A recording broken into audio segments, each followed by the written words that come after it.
Hello, good morning friends. Welcome back to my channel Maya's creations में मैं लता आप लोगों का ढेर सारा स्वागत करती हूँ। तो फ्रेंड्स, अपने रूम में बैठ रही हूँ। कल मैं पूरा दिन इस रूम में नहीं बैठी, मतलब थोड़ा बहुत काम वाम किया था, बट सिलाई का काम तो नहीं कर पा रही थी, तो इसलिए बैठी भी नहीं थी। अभी बच्चे ट्यूशन गए हुए हैं, तो उनके वैसे भी एग्ज़ाम चल रहे हैं, तो मैं उनके साथ बिज़ी हूँ थोड़ा सा। और सिलाई का काम तो किया ही नहीं कुछ, बट कुछ कुछ चीज़ें मैं देख के रख रही हूँ, जैसे कि मुझे अपनी कुछ ड्रेसेस बनानी, या फिर मुझे अपने जो भी कुछ एक दो काम ऐसे हैं जैसे ऑल्ट्रेशन करके रखना है, तो वो चीज़ें मैं सिलेक्ट कर करके रख रही हूँ।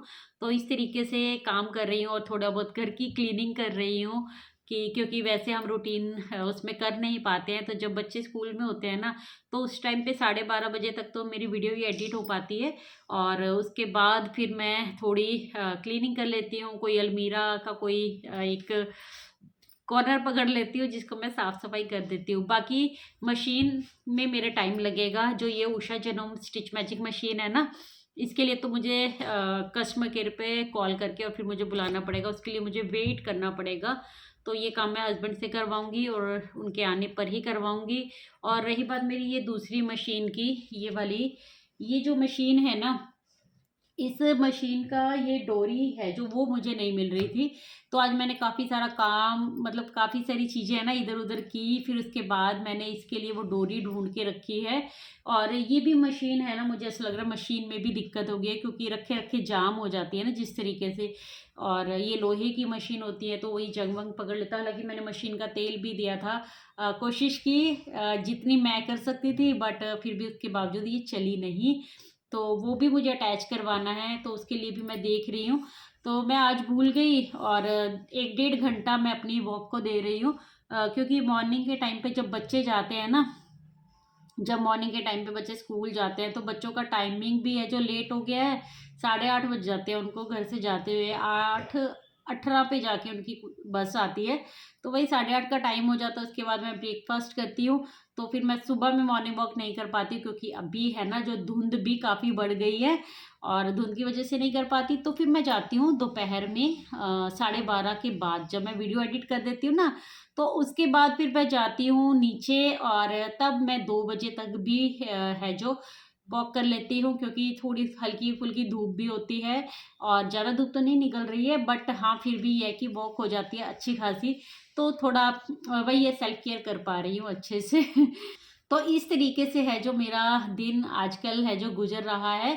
कुछ कुछ चीज़ें, तुरपाई का काम मैंने थोड़ा बहुत किया था, बट उस टाइम फिर वीडियो शूट नहीं किया। अच्छा, आज ना मेरी तबीयत थोड़ी सी डाउन थी, तो मेरा ना वीडियो शूट करने का बिल्कुल मन ही नहीं कर रहा था। बट वही है कि जिस तरीके से मेरा ये काम है वीडियो डेली डालना, तो मुझे ये तो पता है ना कि कल मेरी वीडियो जाएगी, और किसी बड़े रीज़न की वजह से तो हो सकता है कि मेरी वीडियो ना जाए, बट अपनी वजह से मतलब तबीयत ख़राब होना, या फिर इतनी भी तबीयत ख़राब नहीं है कि मैं वीडियो ना बना सकूं, बट मन भी नहीं कर रहा था। तो इस तरीके से दिन गुजर गया। फिर बच्चे आ गए, बच्चों को पढ़ाने बैठी थोड़ा सा, तब भी मेरा फिर कैमरा चलाने का मन नहीं किया। मैंने सोचा आज मैं आके आगे से आपसे बात करती हूँ, से जुड़े कुछ डाउट्स हैं उनको भी क्लियर करने की कोशिश करूँगी। और कुछ कुछ चीज़ें हैं जो आज हम इस वीडियो में बात करते हैं। तो फ्रेंड्स, सबसे जो कॉमन क्वेश्चन होता है सब लोगों का, वो ये होता है कि कस्टमर है जो बढ़ नहीं पा रहे हैं, तो कस्टमर को इंगेज करने के क्या उपाय हो सकते हैं। तो कई वीडियो में मैंने ये टिप्स हैं जो आप लोगों के साथ शेयर किए हैं। और देखिए, कस्टमर क्या है ना, कस्टमर को जब आपको इंगेज करना होता है, जब आपने काम नया नया स्टार्ट किया होता है ना, तो उनकी सोच से आगे आपको चलना होता है। आपको कुछ एक्स्ट्रा काम करके उनको देने होते हैं, उनके वक्त से पहले उनके काम को पूरा कर देना चाहिए। और जित मतलब जो आपने कमिटमेंट किया हुआ है उसको आप पूरा करें, काम भी फिनिशिंग के साथ करके दे, और अच्छा करके दे। तो ऐसा हो ही नहीं सकता है कि आपके पास वो कस्टमर दोबारा नहीं आएगा। कस्टमर को चाहिए ही क्या है, कस्टमर को यही चाहिए कि उसने जो आपसे ड्रेस बनवाई है वो बहुत अच्छी उसको लगे, वो सेटिस्फाई हो जाए उस ड्रेस से, है ना। तो उनको और क्या चाहिए। तो जब वो खुद खुश होते हैं तो वो साथ में अपने एक्स्ट्रा कस्टमर भी लेकर ही आते हैं।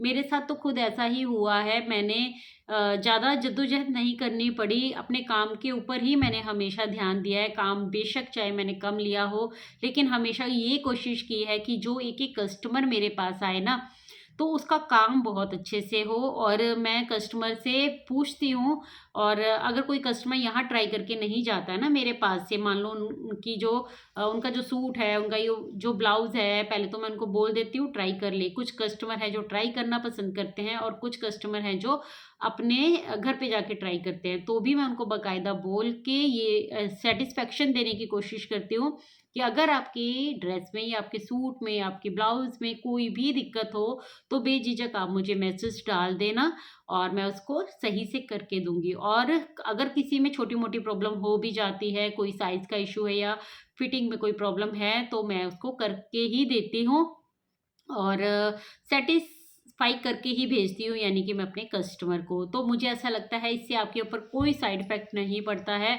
आपका काम बहुत अच्छे से तरक्कियों के ऊपर ही जाता है, क्योंकि कस्टमर आपसे खुश होके जाते हैं। आपको एक अच्छी वाइब देनी होती है अपने कस्टमर को। आपका जो जहाँ आप काम करते हो ना, वहाँ का ऑरा बहुत अच्छा होना चाहिए। हमेशा पॉज़िटिविटी होनी चाहिए, आपके फेस पे हमेशा स्माइल होनी चाहिए, ताकि कस्टमर है ना, जो आपसे जब इंटरैक्ट करे ना, तो उसको भी एक अच्छी फीलिंग आनी चाहिए। ये बहुत ज़रूरी होता है, चाहे आप किसी भी फील्ड में क्यों ना हो, आप कोई भी काम क्यों ना करते हो, आपका जो काम का प्लेस है, यानी कि जैसे कि ये मेरा है कमरा, जिसको मैंने अपना होम बुटीक बनाया हुआ है, यहीं पर कस्टमर आते हैं, यहीं पर मैं उनको अटेंड भी करती हूँ, यहीं पर मैं अपना काम भी करती हूँ। तो मैं हमेशा इसको ऐसा बना के चलती हूँ कि ये मेरे एक वर्क प्लेस है, यहाँ पर ये मेरा एक वर्क प्लेस है। और जब भी मैं इसके अंदर बैठकर काम करूँ, बहुत ही पॉजिटिविटी के साथ करूँ, हमेशा हैप्पी करूँ। भजन वगैरह भी मैं चलाती रहती हूँ जब मैं काम करती हूँ। और कई बार बिज़ी शेड्यूल होता है, बहुत बिज़ी होती हूँ, या फिर वीडियो शूट करने के लिए मैंने अपना ही फ़ोन लगाया होता है, तो मैं भजन भी नहीं सुन पाती हूँ, बट माइंड में हमेशा पॉजिटिविटी रहती है।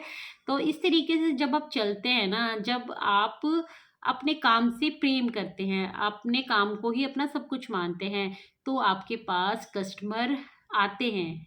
भगवान खुद से भेजता है उनको, तो आपके पास कभी कोई काम की कमी नहीं होगी। आपकी स्किल अच्छी होनी चाहिए, आपका काम अच्छा होना चाहिए। सबसे मोस्ट इम्पोर्टेंट पॉइंट यही होता है, कस्टमर को अपनी तरफ अट्रैक्ट करने का। और दूसरी एक और प्रॉब्लम ये आ सकती है कि जब आप गाँव, कस्बे वगैरह में रहते हो ना, तो वहाँ पर ना काम की कमी नहीं होती है, मतलब सिलाई करने वाले बहुत मिल जाते हैं उनको। तो तब यहाँ वहाँ ऐसे एरिया में आप लोगों को कस्टमर लाने में प्रॉब्लम हो सकती है, बट कोई दिक्कत नहीं है। आप अपना काम अच्छे से करते जाइए। कस्टमर देखिए जितने होंगे उतने तो आपके पास आएँगे ही आएँगे। आप अपना काम कीजिए। भगवान कृष्ण ने कहा है ना कि कर्म कर, फल की इच्छा मत कर। फल हमें उसके ऊपर छोड़ देना चाहिए। जब सही टाइम होगा हमें अपना फल है जो मेहनत का मिल ही जाएगा। और दूसरा ये कि अगर आप किसी काम को पूरा नहीं कर सकते हैं, तो फिर आप वो उस काम को मत लीजिए। अभी 2 दिन से मेरे पास कॉल्स आ रहे हैं सिलाई को लेकर कि जिन्होंने भी क्योंकि कोई भी कस्टमर मेरे पास आता है ना, तो वो पहले कॉल करके या फिर मैसेज करके ही आता है। जब मैं उनको बुलाती हूँ मेरे पास, तभी वो मेरे पास आते हैं। तो अभी 2 दिन से मुझे उनको टालना पड़ रहा है कि अगर आपके पास इमरजेंसी का है, तो आप प्लीज़ कहीं और सिलवा लीजिए, और अगर आपके पास इमरजेंसी का नहीं है, आप वेट कर सकते हैं, तब आप मेरे पास आ सकते हैं 1 हफ्ता रुक के, तो मैं आपका काम ले लूँगी। तो आपको क्लैरिटी रखनी होती है अपने काम में, हमेशा क्लैरिटी बनाकर चलेंगे ना, तो सही रहता है। देखिए काम कोई भी हो, अ, आपको ना हमेशा क्लैरिटी के साथ ही आगे बढ़ना होता है। जितनी आपके दिमाग में और आपके काम में क्लैरिटी दिखेगी ना, उतना ही आपको रिस्पॉन्स भी अच्छा ही दिखेगा।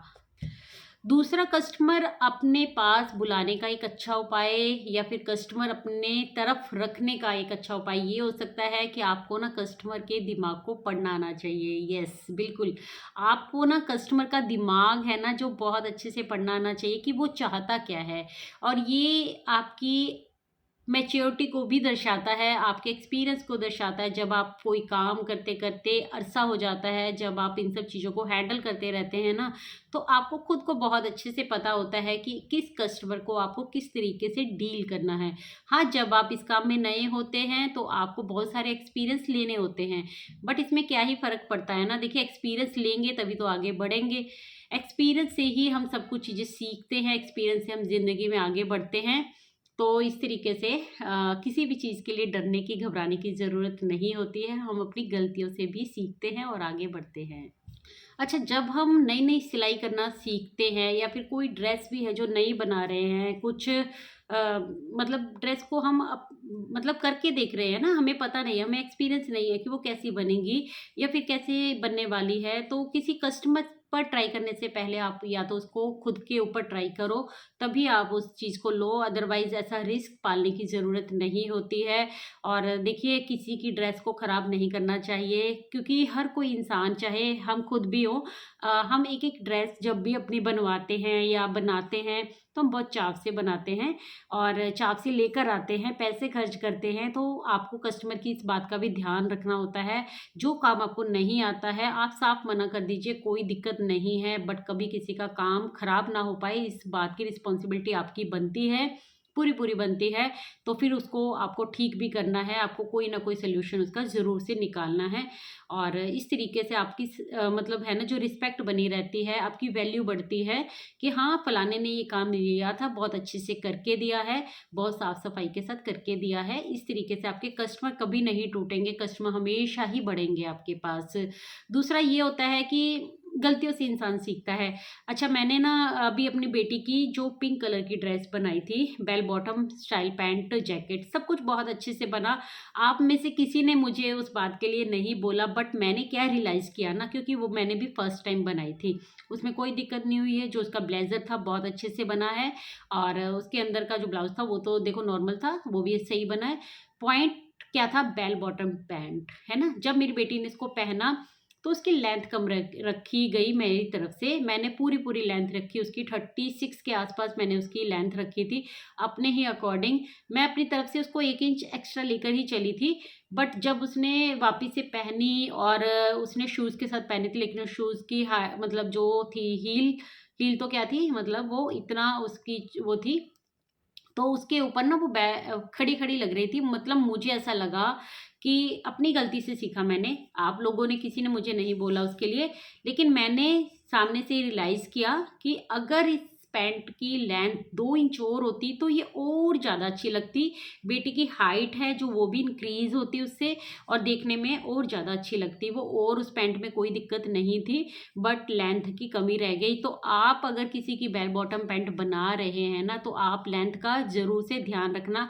मैंने आप लोगों को बोला था कि अगर मेरी ड्रेस में मुझे कोई प्रॉब्लम दिखेगी, कोई प्रॉब्लम होगी, तो मैं आपको डेफ़िनेटली बताऊँगी। तो मुझे यही प्रॉब्लम लगी। आप लोगों को अगर नोटिस किया था, आप लोगों ने मुझे बोला नहीं है, तो अब मुझे कमेंट करके ज़रूर से बताइएगा। तो इस तरीके से अगर आप बना रहे हैं ना बेल बॉटम पैंट, तो आप उसकी लेंथ अच्छी रखिए, क्योंकि हील के साथ अगर पहनी जाती है ना, तो उसमें हमारा मतलब वो नहीं दिखना चाहिए, हमारा पैर नहीं दिखना चाहिए। हील है जो, वो विज़िबल नहीं होनी चाहिए, इतनी उसकी लेंथ होनी चाहिए। इससे अगर आप शॉर्ट हाइट के हैं ना, तो आपकी हाइट भी इंक्रीज़ होती है, देखने में और ज़्यादा इम्प्रेसिव वो ड्रेस लगेगी। बाकी सच बताऊँ तो मेरे अलावा किसी और ने वो चीज़ नोटिस नहीं की, क्योंकि हम तो काम करने वाले हैं, हम सिलाई का काम करते हैं, तो हमें पता होता है कि किस चीज़ को किस तरीके से होना चाहिए था। बट वहाँ पर भी जब मैं वेन्यू में गई अपनी बेटी को लेकर, वहाँ भी सबने उस ड्रेस को एप्रिशिएट किया और मेरे रिश्तेदारों ने भी एप्रिशिएट किया। सबको वो ड्रेस बहुत पसंद आई, मेरी फ्रेंड्स वगैरह ने भी। जब मैंने अपने व्हाट्सएप पे स्टेटस लगाए थे, तो सबने उस ड्रेस को बहुत एप्रिशिएट किया। काफ़ी अच्छी वो ड्रेस लग रही थी, बट हाँ, जो एक टेलर होने के नाते जो मुझे उसमें कमी नज़र आई, वो मैंने आप लोगों के सामने आज रख दी है। एक और बात मैं यहीं पर क्लियर करना चाहती हूँ कि अगर आप लोगों से कोई भी ड्रेस है जो गड़बड़ा जाती है, कहीं पे कुछ गलती हो जाती है, तो आप 2 मिनट का मतलब वो लीजिए, पॉज़ लीजिए और सोचिए। आपको कोई ना कोई आइडिया, कोई ना कोई ट्रिक ज़रूर से समझ में आएगी और आप उस ड्रेस को ठीक कर लेंगे। तो मेरे अभी तक के एक्सपीरियंस में मैंने देखा है, ऐसा नहीं है कि गलतियाँ नहीं होती हैं, छोटी-मोटी गलतियाँ हैं जो इधर-उधर हो ही जाती हैं। बट हाँ, सब कुछ कंट्रोल में रहता है, हमेशा हमेशा कंट्रोल में चीज़ें होती ही हैं। तो इस तरीके से हर एक प्रॉब्लम का सल्यूशन होता है। तो घबराने की, डरने की कोई ज़रूरत नहीं होती है। जो भी बहनें ये सोच के या ये डर से अपना काम ही सिलाई का शुरू नहीं करती हैं ना, और हमेशा ये सोचती रह जाती हैं यार कि काम कैसे स्टार्ट करें, कस्टमर का काम बिगड़ गया तो बहुत दिक्कत आएगी। मैं खुद समझ सकती हूँ इस बात को। जब मैं स्टार्ट करने वाली थी तो मैं इस चीज़ को भी फ़ील करती थी। मुझे लगता था, है ना? मुझे लगता था, बट ऐसा कुछ भी प्रॉब्लम नहीं आती, हर प्रॉब्लम का सल्यूशन होता है। तो इस तरीके से कुछ भी डरने की, घबराने की ज़रूरत नहीं होती है। आप काम स्टार्ट कीजिए, वो ऊपर वाला है ना, वो आपकी मदद करेगा। क्योंकि बिगिनर्स होते हैं ना, वही इन सब चीज़ों से घबराते हैं। जो एक्सपीरियंस हो जाते हैं ना, उनको पता होता है कि किस चीज़ को किस तरीके से है जो ठीक किया जा सकता है। तो आप अगर बिगिनर है ना, कोई डरने की, घबराने की ज़रूरत नहीं है। आप भी वो चीज़ ठीक कर सकते हैं और अपने किसी एक्सपर्ट की आप हेल्प भी ले सकते हैं अगर आपको नहीं समझ में आ रहा है। बट मुझे ऐसा लगता है जब आप एक ऐसा हो जाता है, आप सिलाई करते रहते हो ना, तो आप खुद ब खुद चीज़ें हैं जो समझ में आने लगती है कि कहाँ आपने गलती कर दी है, कहाँ आप इसको किस तरीके से है जो सही कर सकते हो। तो जैसा कि मैं अपनी हर एक वीडियो में बोलती हूँ कि 2026 आ गया है, तो आप अगर सिलाई करना चाहती हैं ना, तो आप बिल्कुल डरने घबराने की ज़रूरत नहीं है। मिस्टेक्स होती हैं, लेकिन उन मिस्टेक्स को सुधारा जा सकता है। और क्या कहते हैं ना, औरतें होती हैं मल्टीटास्किंग। यस, होती है ना, मल्टीटास्किंग होती हैं औरतें और हर एक काम को बेखूबी कर सकती हैं। आप खुद सोचिए कि एक औरत है जो अपनी फैमिली को भी सँभालती है, अपने बच्चे सँभालती है, अपने पति को भी सँभालती है, हर एक रिश्तेदार को सँभालती है। घर पे कोई अचानक से मेहमान आए, उसको बहुत अच्छे से पता होता है कि किस तरीके से किस चीज़ को सँभालना है। एक औरत के बिना एक घर नहीं चल सकता। जब वो एक घर को चलाती है ना, हर एक चीज़ को हैंडल करती है, तो आप ये सोचिए कि आप अपने ऊपर ध्यान देंगे, अपने काम को निखारेंगे और जो करना चाहते हैं वो करेंगे लाइफ में, तो वो कैसे ग्रो नहीं करेगा, वो डेफ़िनेटली ग्रो करेगा और आप पॉज़िटिविटी के साथ आगे बढ़ेंगे। तो हमेशा आपके लिए चीज़ें हैं ना जो वर्क करती हैं, मल्टीटास्किंग होती हैं औरतें, इस बात पे यकीन कीजिए। जो भी आपका हुनर है, सिलाई का है तो डेफ़िनेटली सिलाई कीजिए। मैं सिलाई की बात इसीलिए बार-बार करती हूँ क्योंकि मैं खुद सिलाई करती हूँ। ये बात मैं उनको ही बता रही हूँ। हो सकता है ना कोई पहली बार मेरी वीडियो देख रहा हो, तो अगर आप में कोई और भी स्किल है ना, तो प्लीज़ उसको डेवलप कीजिए। आपको बहुत अच्छी एक अंदर से जो सुकून मिलता है, अंदर से जो खुशी मिलती है ना, जब आप उस चीज़ को करते हैं, तो आप समझ सकते हो। अच्छा, मेरे पास ना एक कमेंट आया था अभी 2 दिन पहले कि सिलाई तो आती है बहुत अच्छे से, और इस टाइप के कमेंट्स पहले भी कई बार आ चुके हैं। तो मैं आंसर देना चाहती हूँ कि सिलाई तो आती है, उनका क्वेश्चन सुनिए पहले कि सिलाई तो आती है, बट है ना कि कस्टमर पूरा पैसा नहीं देते हैं। मतलब पूरा पैसा देखिए यही है कि अगर आपके आस-पास जितना चार्ज लिया जाता है, तो उसके अकॉर्डिंग अगर आप चार्ज रख रहे हैं और उसमें भी कस्टमर आनाकानी कर रहे हैं ना, तो उनको समझाइए और बताइए कि आप भी उतना ही ले रहे हैं जितना बाकी ले रहे हैं। लेकिन अगर आपने अपने रेट चार्जेस इतने बढ़ा रखे हैं कि आपके आसपास कोई नहीं लेता है, आपके हाई हैं, तो फिर वो प्रॉब्लम करेंगे ही करेंगे, क्योंकि जब आपसे कम करने वाले होंगे तो वो उनके पास भी जा सकते हैं और फिर वो आपको उतना पैसा नहीं देंगे। लेकिन वही है, इतना कॉम्प्रोमाइज़ हर सिलाई करने वाले को करना पड़ता है कि अपने एरिया के अकॉर्डिंग ही चलना पड़ता है। तो उसमें तो कोई दिक्कत नहीं है, आपको इतना मैनेज करना पड़ेगा, आप अपना काम अच्छा रखिए। लेकिन हाँ, अगर आपके आस-पास आपसे ज़्यादा चार्जेस लिए जाते हैं, आपने कम रखे हुए हैं, उसके बावजूद भी कस्टमर आनाकानी करते हैं ना, तो उस चीज़ को आपको थोड़ा-सा मेंटल पीस के साथ है ना, इसको अ, सुलझाना है और समझना है कि कस्टमर अगर आपसे को पैसे पूरा नहीं देना चाहते तो क्यों? उसका रीज़न क्या है? क्या आपका काम अच्छा नहीं है, आपके काम में फिनिशिंग नहीं है, क्या दिक्कत है? या फिर कोई चीज़ को या फिर कोई बात को पॉइंट आउट करके कस्टमर आपसे है जो चार्ज को गिराते हैं, मतलब वो आपको पूरा पैसा नहीं देते हैं। कई बार होता है ना कि कस्टमर की भी आदत होती है कि आपने कोई भी ड्रेस में गलती नहीं की होती है, कुछ भी गलती नहीं होती है आपकी, लेकिन उसके बावजूद भी फालतू में ही वो चीज़ें रखते जाते हैं कि इसमें फिटिंग में इश्यू है, इसमें बाजू ढीली है, कुछ भी वो आपके सामने रख सकते हैं। तो आप उनको अपने सामने वो ड्रेस पहनाइए, अगर उसमें कोई गलती नहीं नज़र आती है ना, तो फिर कस्टमर को पूरा पैसा देना पड़ेगा, और अगर उसमें कोई गलती आती है तो आप उसको सुधार लीजिए, अपने काम को अच्छा कीजिए, तो कस्टमर कैसे नहीं पैसे देगा। और ये बात अगर वो महिलाएं सुन रही है ना जो खुद भी ऐसा करती है, किसी सिलाई करने वाले के पास जाती है, चाहे वो महिला हो या फिर वो जेंट्स टेलर हो, और सिलाई करवाने के बावजूद फिर वो पैसा पूरा नहीं देती है, तो ये गलत बात है। देखिए, हर किसी की मेहनत होती है, सिलाई करना कोई आसान बात नहीं है। आपकी आंखें लगती हैं उसके ऊपर, मेहनत लगती है, कमर दुखानी पड़ती है और हाथ चलाने पड़ते हैं, दिमाग चलाना पड़ता है, तो क्या ही एफर्ट्स नहीं लगते हैं। तो आप ऐसे किसी की मेहनत का पैसा नहीं रोक सकते हैं, नहीं रोकना भी चाहिए है। तो हर किसी की मेहनत का उसको पूरा पूरा पैसा देना चाहिए, क्योंकि देखिए, हर एक काम करने वाला इस बात का हकदार होता है कि उसको अपनी मेहनत का पूरा पैसा वसूल हो। एक पॉइंट और मैं यहाँ पर क्लियर करना चाहती हूँ कि बहुत सारी बहनों के क्वेश्चंस होते हैं ना, कि आलस नहीं आता क्या सिलाई करते हुए? तो कैसे आ सकता है आलस? और जिनको आलस आता है ना, उसके लिए एक और यहाँ पर पॉइंट क्लियर करना चाहती हूँ। देखिए, आलस कई बार ना हमारे शरीर में नहीं होता है, हमारे दिमाग में होता है। बहुत सारी बहनें शादी से पहले भी हो सकती हैं, वो लोग लड़कियाँ जिनको आलस आती है, या फिर शादी के बाद भी अगर आपको आलस आता है, तो उसमें डिफरेंस बताती हूँ मैं। कि होता क्या है ना, कि कई बार ना हमारा शरीर नहीं थकता है, हम बहुत सारे काम नहीं कर रहे, क्योंकि कईयों का कहना होता है ना कि आलस बेमतलब में आलस आता है। हम आप खुद सोचिए कि हम में और हमारे बच्चों में ही कितना डिफरेंस हमें देखने में मिल जाता है। आजकल बच्चे स्कूल का होमवर्क तक कर रहे हैं तो फ़ोन से कर रहे हैं, कोई काम कर रहे हैं तो फ़ोन से कर रहे हैं, कुछ नोट्स बनाने हैं तो फ़ोन का यूज़ कर रहे हैं। फिर उनको अपने लिए टाइम भी चाहिए, कि ब्रेक टाइम जब उनको लेना है तो भी उनको फ़ोन से ही लेना है। तो क्या होता है ना, कि उनका दिमाग हमेशा काम करता रहता है, वो कभी भी उसको चैन नहीं लेने देते हैं। तो वो भी आलसपन का शिकार हो जाते हैं। आजकल के बच्चे घर का काम करके खुश नहीं होते हैं, और उनको ऐसा लगता है कि पढ़ाई कर ली या फिर वो कर लिया, उसी में उनका मतलब थकावट हो गई है उनको। जबकि हम अपनी एज की बात करें, मैं बहुत छोटे से अपनी मम्मी के साथ सारे काम करवा दिया करती थी, हेल्प करवा दिया करती थी। हमें वो थकावट फ़ील नहीं होती थी, उसके बाद हम खेलने भी चले जाते थे। तो क्यों क्यों ऐसा होता था? क्योंकि हम फ़ोन नहीं देखा करते थे, फ़ोन नहीं होता था हमारे पास। मेरी आँखें आज भी काम कर रही हैं, आज भी मुझे चश्मा नहीं चढ़ा है। क्यों?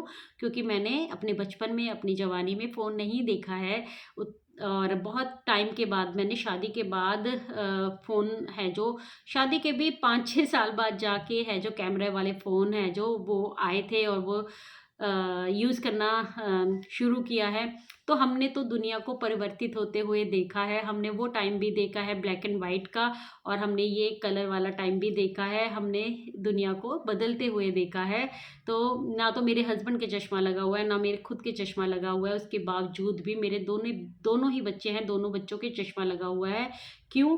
क्योंकि कहीं न कहीं वो फ़ोन का यूज़ करते हैं, और हम ना चाहकर भी इन सब चीज़ों को कंट्रोल नहीं कर पाते, रोक नहीं पाते हैं। मैं बहुत कोशिश करती हूँ कि मैं बहुत कम से कम फ़ोन दूँ, बट ऐसा हर टाइम पॉसिबल नहीं होता है। और सबसे मेन पॉइंट ये होता है ना, मैं क्या कह रही हूँ, कि स्कूल के काम तक, स्कूल का होमवर्क तक, कुछ भी पढ़ाई बच्चों को करनी है, तो सब कुछ चीज़ें हैं जो हमें ऑनलाइन करनी पड़ती हैं कई बार, और फ़ोन का यूज़ करना पड़ता है। कोरोना काल में ये सब चीज़ें ज़्यादा बढ़ गई, जब बच्चे घर पे थे 2-3 साल तक, फिर वो फ़ोन पर ही सारी चीज़ें करते रहे, तो फिर उनकी वो जो हैबिट है वो रही। और कहते हैं ना, एक बार जो आदत लग जाती है उसको चेंज करना कोई आसान बात नहीं होती है। बच्चे तो क्या, बड़े-बड़े भी अपनी आदतों को है ना, जो इतनी आसानी से चेंज नहीं कर पाते हैं। तो ये एक साइड इफ़ेक्ट होता है, इन सब चीज़ों को कंट्रोल करने पर ही आप चीज़ें कंट्रोल कर पाते हैं, ऐसा आसान नहीं है। सो फ्रेंड्स, आई होप मेरी आज की मोटिवेशनल वीडियो ही थी। वैसे तो ये सिलाई करने वाली हर महिला के ये वीडियो काम आएगी, और कुछ भी मेरी बात पसंद आई हो, कुछ भी पॉइंट आप लोगों को अच्छा लगा हो, तो प्लीज़ इस चैनल को सब्सक्राइब कर लीजिए, वीडियो को लाइक कर दीजिए, और मैं मिलती हूँ कल एक न्यू वीडियो के साथ। तब तक के लिए take care, bye bye, thanks for watching guys. कुछ भी प्रश्न हो, कुछ भी बात पूछना चाहते हैं, तो नीचे कमेंट सेक्शन में आप पूछ सकते हैं। मैं मिलती हूँ कल एक न्यू वीडियो के साथ, तब तक के लिए take care, bye bye, thanks for watching guys. कि आजकल है ना, जो हमारा दिमाग और हमारी आँखें किस पे रहती है? फ़ोन पे, है ना? ज़्यादातर फ़ोन पे रहती है, और फ़ोन पे जब करते रहते, वो दिमाग हमेशा काम करता रहता है, काम करता रहता है। तो दिमाग को तो आपने आराम दिया ही नहीं। आप अपनी सिर्फ़ बॉडी को अगर आराम दे रहे हो, तो वो बॉडी है ना, काम करना बंद कर देती है, क्योंकि बॉडी हमारी एक मशीन ही है, लेकिन इसको कंट्रोल कौन करता है? दिमाग। दिमाग को ही हमने थका दिया है। इस दिमाग को जब हम थोड़ा आराम देते हैं, पोषण देते हैं, मेडिटेशन करते हैं, अच्छी अच्छी बातें सोचते हैं, तो फिर हमारा दिमाग भी खुलता है और उसके साथ खुलता है हमारा शरीर भी अच्छे से काम करता है। आलस ऐसे कैसे हो सकता है ना कि आप सारा दिन क्या आलस करते रहोगे और सारा दिन घर के काम भी नहीं होते हैं? ऐसी बात नहीं होती है। 2 ढाई घंटे अगर आप सुबह में अच्छे से अपने घर को दे लो, काम कर लो, तो आप एक आधे दिन के काम निपट जाते हैं और आप सिलाई के लिए आराम से टाइम है जो निकाल सकते हैं। लेकिन उसके बावजूद भी, काम करने के बावजूद भी अगर आप आलसपन में पड़े रहते हैं और तब अपना काम नहीं कर पाते हैं ना, तो आपको सोचने की ज़रूरत है कि आप कहाँ गलती कर रहे हैं। कहीं ऐसा तो नहीं कि आप जब भी फ्री होती हैं, जब भी आपको आपने घर का काम ख़त्म किया और आप फ़ोन उठा लेते हैं और फ़ोन को देखते रहते हैं, काम कर रहे हैं तब भी। कई महिलाओं की ऐसी आदत होती है, मैंने अपने आस-पास देखा है कि वीडियो देखते-देखते ही झाड़ू लगा रही हैं, वीडियो देखते-देखते ही पोछा लग रहा है। तो ये बहुत गलत हैबिट्स हैं, इनको चेंज कीजिए, तो आपको रिज़ल्ट्स दिखेंगे, आलसपन नहीं आएगा। आलस बैठ चुका है आपके दिमाग में, उसको दूर कीजिए।